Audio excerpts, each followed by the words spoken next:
Understanding ammo. Wrapping your brain around different calibers, different cartridges in a practical way for practical use, whether that be fighting or hunting or target shooting for that matter, a bunch of different uses, right? But trying to understand that and trying to help you, as somebody that's been studying this for decades and I'm a pretty big nerd in it, breaking it down simply and how different resources, especially manuals, reloading manuals in particular, can help you with that, even if you don't reload. That's what we're going to talk about today.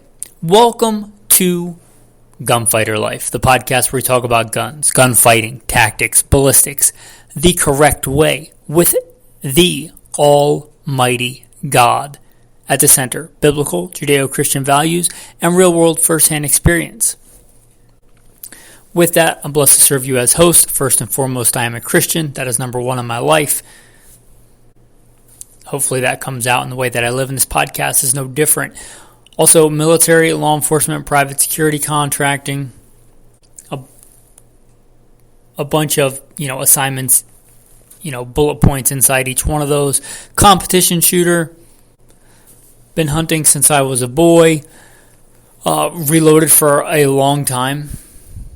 And a lot of different calibers that'll kind of come in today. Firearms instructor, a state rifle and pistol champion, a few other things. But bio bullet points in the show notes. Blessed be the Lord my rock, who trains my hands for war and fingers for battle. And I just mentioned a lot of that because it's kind of germane to today's topic. I guess I would label myself a ballistics nerd.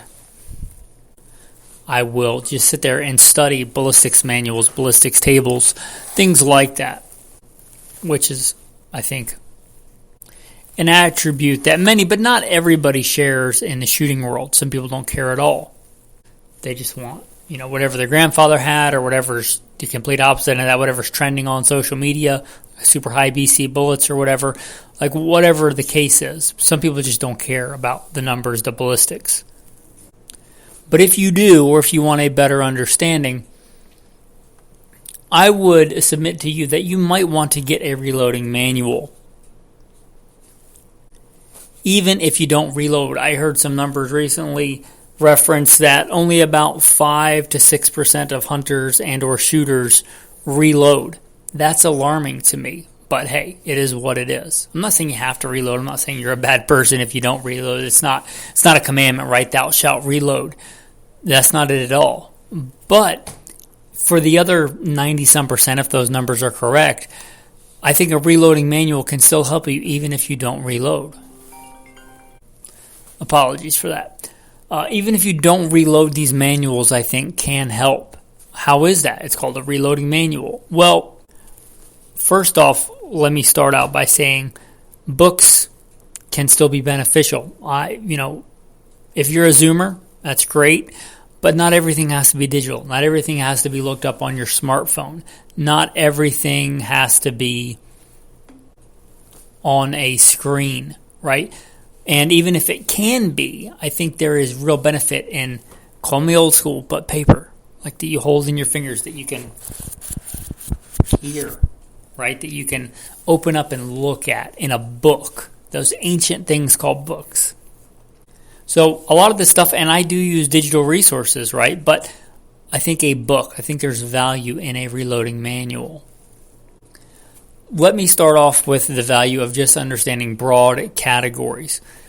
Now, often the term intermediate cartridge for rifles and like full-powered rifle cartridges or battle cartridges, like a battle rifle versus an assault rifle, a big difference is a battle rifle fires a full-powered cartridge and an assault rifle fires an intermediate cartridge. Well, how would we quantify that? Well, if you consider that for metallic cartridges, the cartridge itself, meaning like the brass container, is just that. It's just a container with some head stamp on it, with some numbers. What's important as far as the energy of that cartridge, the potential of that cartridge, is the propellant inside, the smokeless powder inside that cartridge. That is where all the energy comes from. If you took all the powder out of every single cartridge, whether it's a 223 or a 308 or a 300 Magnum, all cartridges would be equally worthless because they would have no energy. All the energy and the potential energy in that cartridge is in the powder. Now, there are different powders and different burn rates, and certain calibers require very specific types of powder. Certain cartridges rather need specific kinds of powders, but in general, there's two big categories of powder. There are pistol powders and shotgun powders. Those are all one category, pistol, shotgun. And then there's rifle powders, which are much slower burning. Your pistol powders and shotgun tend to be fairly fast burning powders, and your rifle powders tend to be fairly slow burning. Why is that? Well, because you have something called peak pressure. For every cartridge, there'll be a designated peak pressure. Now, in a pistol or a shotgun, you want that peak pressure pretty quick. In a rifle, you want a slower pressure curve. You want to maintain higher pressure longer to get greater velocity. If you just packed a rifle cartridge full of pistol powder, it would likely explode and turn into a grenade. You don't want that. That being said, if you forget about the nuances in powder types, most common rifle cartridges are going to have fairly similar powders or offer fairly similar powders. Now, if we look at the vanilla 308 Winchester, 150 grain at 2,800 feet a second. There's nothing real special about that. You're looking at around the mid-40s for amount of powder in that cartridge, between 40 and 50 grains. And that's going to vary a little bit on the powder. But whether you're talking about, 4895 or CFE 223 or whatever, or Varget, doesn't really matter, right? You're talking about teeny tiny minutia. If you look at all the grain weight charges, they're between 40 and 50 grains. Maybe a little under, maybe a little bit over 50 grains. If you look at the 30-06 Springfield, you'll notice with a similar bullet weight range, you're looking at, high 50s to 60s. Is that more? Yeah, it's more powder. It's more potential energy. Is it a ton more? No. It's a bit more. It's a little bit more. It's still a full-powered rifle cartridge. It's not like in a league of its own, right? You're talking about a little bit more powder, which in turn is going to give you a little bit more velocity. Not a ton, but a bit.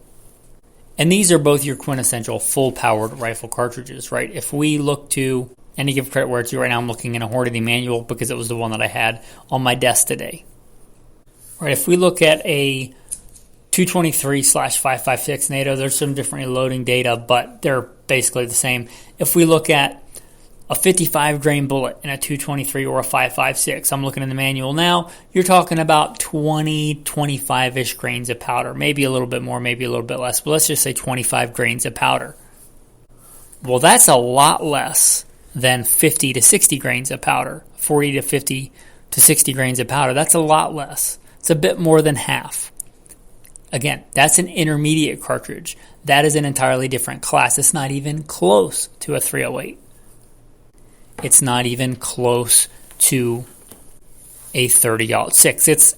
It's I wouldn't say half, but a little bit more than half as far as potential energy. If we look at the amount of powder, and surprisingly, a 223 and a 308 will actually use a lot of the same powders. Varget, CFE 223, Win 748. You don't even have to know those, right? But you just know they're kind of the same powders, but you're using, maybe 55, 60% of the powder. So that's about the potential energy of that cartridge. So how does that cartridge stack up? Well, those numbers ought to give you a pretty good idea of how those stack up. So there's a good example. Now I'm going to bring this into something you might care about. The 6.5 Creedmoor, a contentious cartridge. Some people love it, some people hate it, but just put that emotions on the table, right? We're not prepubescent or pubescent girls, right? We don't do things based on emotion, hopefully, as men. If we put our feelings in the social media posts and all whatever, I don't know, I'm not on social media, but whatever is being said about the 6.5 Creedmoor on the table, and we just look at the numbers. We go to, let's do 100 and, 6.5 Creedmoor. What's a common? 120-ish grain bullets, you're looking at 39, 44 grains of powder, just under 50 grains of powder for 120-ish grain bullets. And if we look at what all the, uber long-range social media posters are drooling over, the high BC bullets, 140, 143 grain bullets, you're looking at 40 to high 40s, high 30s to high 40 grain weights of powder. Well, wait a second. Those numbers are strikingly similar to the 308. You know why? Because it's a full-powered rifle cartridge. It's strikingly similar. Yeah, you're going to get a little bit more sectional density. You're obviously talking about a smaller caliber bullet, meaning the diameter of the bullet is smaller than a 30 caliber. It's a 26 caliber or .264 versus a .308, and there are some differences there. But if we're looking at broad spectrum, like what can the 6.5 Creedmoor actually do? Well, you look at the potential energy of that cartridge. Basically, what the 308 can do, it can do.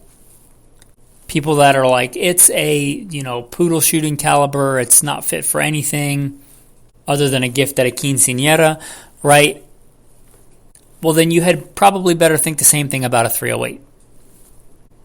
A common grain weight in the 308 is 150 grain. You're talking about 143 grain. You're talking about minutia.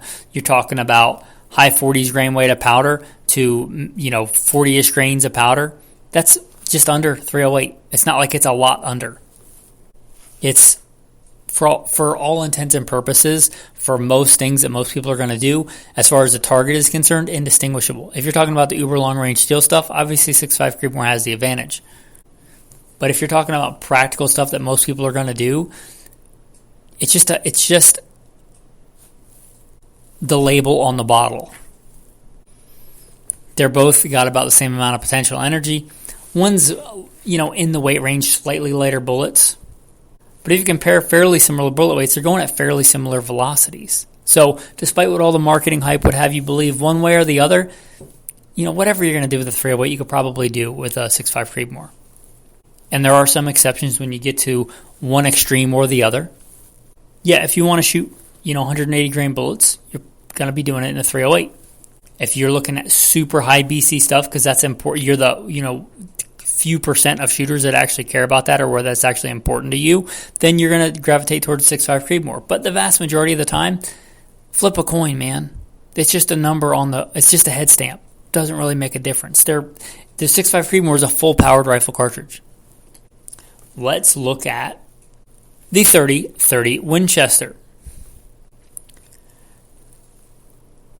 Now, despite my lack of love for lever guns, I know they're so hot right now, but I actually like 30-30. 30-30 is a good caliber, a good cartridge, especially for a woods carbine, especially for like whitetail deer hunting in the woods on the East Coast, east of the Mississippi River, which is where most people live. And it can certainly do more than that, but most deer are shot within 100 yards. And inside of that, a 30-30 is just fine. So I'm not hating on the 30-30. It's a fine cartridge. I would consider it America's first intermediate cartridge.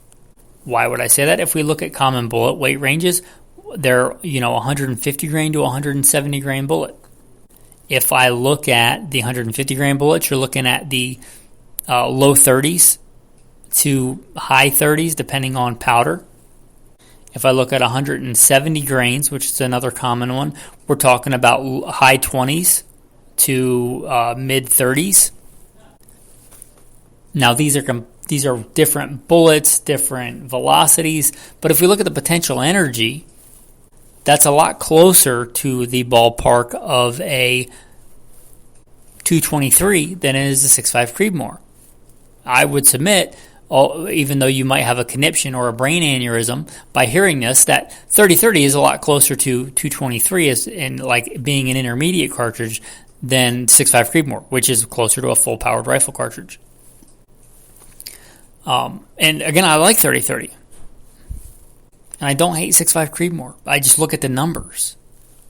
But if you want to understand that, and if you want to look at another intermediate cartridge, why I think the 30-30, I've said, I don't know if I came up with this. I've been saying it a long time. I don't know who came up with it if it wasn't me. I like to give credit where it's due.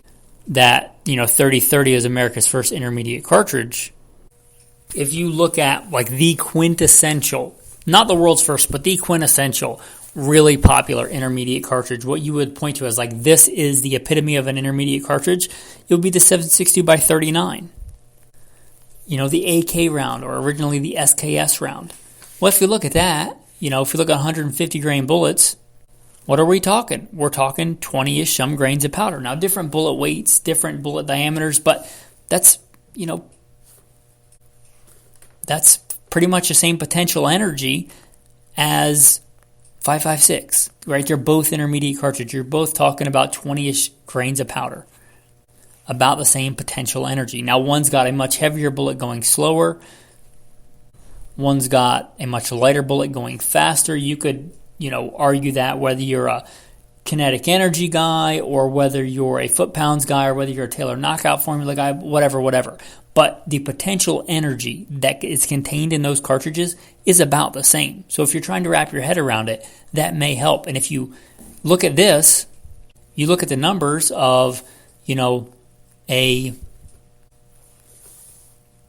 7.62 by 39 and its velocities versus a 30-30, they're pretty similar, right? That's why I think 30-30 was America's first intermediate cartridge. If you look at the numbers, the 7.62 by 39 uses a pointed bullet. It often, in the cheap surplus ammo, uses a slightly lighter bullet. But if you look at the numbers, man, it's right there.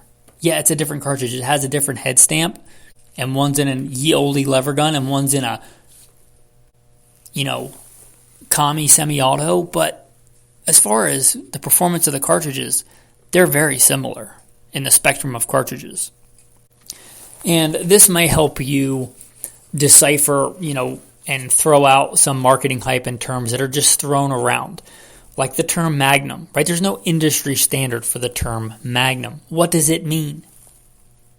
Doesn't really mean anything. It kind of, and this is not true all the time, but it kind of means that it's more powerful than the standard bullet diameter for most rifles. For instance, if we consider the standard 7x57 Mauser, it's like the OG, the original 7mm rifle cartridge. Right, the 7mm Remington Magnum is more powerful than that. It's a Magnum. And that comes from a champagne bottle. Like a bigger champagne bottle was called a Magnum when they started making bigger cartridges. Maybe because they look like a champagne bottle, they called them Magnums. But this is not a hard and fast rule. Right, the 7mm PRC is basically the same as the 7 mag. I know you can get mad at that if you care about teeny tiny minutia like it's so hot right now to post how high your BC is on your bullet, but nobody really cares. It does practical stuff generally, at least not in the world that I live in. Nobody talks about that stuff really. But the 7 PRC is not, there's no Magnum in the name. But if you look at the Ballistics, it's basically identical to a 7 mag. Yeah, there are some minor differences. I would say, to be fair to the PRC, it's a more efficient cartridge, but it's basically the same ballistically, but it does not have Magnum in the name. So if you were like, oh, the 7 mag says Magnum and the 7 PRC doesn't, so the 7 mag must be more powerful. No, it's just a naming scheme. If you see a cartridge that's not super popular today, but was in days of yore, and you just come across a rifle chambered in 222 mag, and you think, oh, it's a Magnum, it must be like a super, super hot 22. Well, again, if you had a reloading manual, you could just look at the number, see how much powder's in there. And it's not really. It's maybe a little bit hotter than 223. A little bit. But it's not like, it's nowhere near as powerful as a 22-250 or a 220 Swift. And neither one of those have Magnum in the name. But they're a Magnum compared to, a 5.56 or a 223. They're absolute Magnums, a 220 Swift or a 22-250. Or if you came across a gun chambered in 225 Winchester and you're like, what is that? Well, if you look at the numbers, you're like, oh, that's a whether they call it that or not, it's a Magnum 22. If we go to the pistol world and you think, what's the difference between a 9mm and a 380? You might think because of the name, they're different calibers. They're not the same calibers. You had a reloading manual, know they're both exactly 35 caliber. .355, if it's a lead bullet, it might be slightly different, but .355 diameter bullet. And the most of the difference is in general, your 380 is going to fire, 80, 90, 100 grain bullets. Your 9mm generally, and this is not always true, but generally going to shoot between a 115 to 147 grain bullet. But they're both the same diameter. One's slightly shorter, and, in some countries or some guns maybe stamped 9 Kurtz, meaning 9 short. But it's a slightly smaller case. It'll generally shoot a slightly small or lighter, not smaller, but lighter projectile, which means it would be shorter than a 9mm Parabellum. Generally, at some of the same velocities, you're just dealing with a lighter bullet. So you're giving up, depending on your bullet weight, 10, 20, 50 grains from the 380 to the 9mm.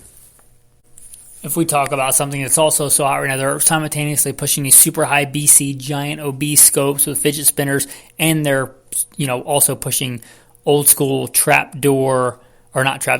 4570s that have been tacticalized, as if somehow that makes sense. But throw a bunch of pick rail on there and throw a bunch of stuff on there, and now the 4570. Why? Because it's so powerful. Well, let me burst some bubbles here. Talking about the potential energy of that cartridge. Now, the powders are going to be slightly different, but not as different as, not that different. If we look at, an original 4570 load, one of the original, as far as pressures go, we look at a 300 grain bullet. Now, that's a 300 grain bullet, but you're looking at 30s to 40s grains of powder. Maybe 50 depending on the powder, but most commonly 30 to 40 grains of powder. Yeah, that's a full-powered rifle cartridge. It's not some, dinosaur hunting gun. It's not some giant gun. It's not a 50 BMG, right? As far as power goes, if you look at the power of a 4570 versus a 30-06, a pretty vanilla, full-powered, good, but just a general-purpose rifle cartridge, the energies are about the same. You look at a 325 grain bullet at 20 to 30ish grains of powder. Yeah, it's a full powered rifle cartridge. It's not some Magnum. It's just not. If you look at a modern loading, which a lot of guys I think that like the 4570, I don't know how many of those are shooting the regular 4570 loads or the hot for modern stuff that aren't reloading. But even if you look at the hot, this is specified in the manual for Marlin 1895s. You're talking 40 to 50 grains of powder. Now again, it's a heavy bullet, but the potential energy there, it's not some, weapon of mass destruction. It's a full power rifle cartridge. Yeah, you're going to shoot fat, heavy bullets at moderate velocities, but it's a little bit different, and there are guys that are big, heavy, bullet guys, and that's fine. But don't pretend it's some, WMD. That 4570 is a full-powered rifle cartridge. Yeah, will it kill a deer? Yeah, it'll kill a deer just fine. And if you want to hunt deer with a 4570, man, you don't let me pee in your Cheerios. It's just fine for that. But so is a 30-06, and so is a 6.5 Creedmoor. And a 308. They're full-powered rifle cartridges. Now, you could make a poor bullet choice and pretty much any caliber and have pretty bad results. The bullet, this is something we didn't talk about because I was mostly talking about generalities to understand cartridges, but bullet selection, bullet construction is often so much more important than the caliber, or not the caliber, than the cartridge, which stamped on the head stamp. Yeah, a 6.5 Creedmoor is a fantastic, well-balanced, efficient, full-powered rifle cartridge. That said, since it was made for target competitions, many of the bullet selections in that are target bullets. So you could make and maybe this is part of the bad reputation of the 6.5 Creedmoor, is that people just buy a box of ammo off the shelf and it shoots super accurate because it's a target bullet and they go hunting with it. Well, that's not the fault of the cartridge. That's your fault because you made a poor choice. Just like if you had a Porsche and you tried to haul a trailer full of cinder blocks with it, probably not going to work out well. Does that mean the Porsche is a bad car? No, you just made a bad choice. It's not. If you want to haul, cinder blocks, get an F-150 or a Dodge Ram, right, whatever. But that's like blaming a sports car for not being able to haul bricks. you made a bad choice. If you choosing a bullet not designed for the thing you're trying to do, that's your fault. That's not the fault of the head stamp on the cartridge. But then don't let somebody tell you that the 6.5 Creedmoor is not powerful enough if they're like, oh, the 30-30 is a great deer cartridge. Well, to be fair, most 30-30 cartridges are, most 30-30 rounds, the bullets are going to be hunting bullets. But it's not that the 6.5 Creedmoor is not powerful enough, because it's more powerful than the 30-30, and the 30-30 is plenty powerful enough for deer. Make a wise bullet choice, and it will do just fine if you'll do. But if you want to be sober in judgment about cartridges and their potential and their use, then look at actual mathematics and not marketing hype. And I think a reloading manual will help you with that. It's not the only thing, but it is a thing that you can use. And with that, that's going to bring us to the tactical verse of the day. You shall do no injustice in judgment in measurements of length, weight, or volume. You shall have honest scales, honest weights, an honest ephah, and an honest hin. There's another verse that's like this. You shall not have in your bag differing weights, a heavy and a light. You shall not have in your house differing measures, a large and a small. You shall have a perfect and a just weight, a perfect and a just measure. Anyway, with that, guys, I appreciate you. I appreciate all that you do, and have a blessed day.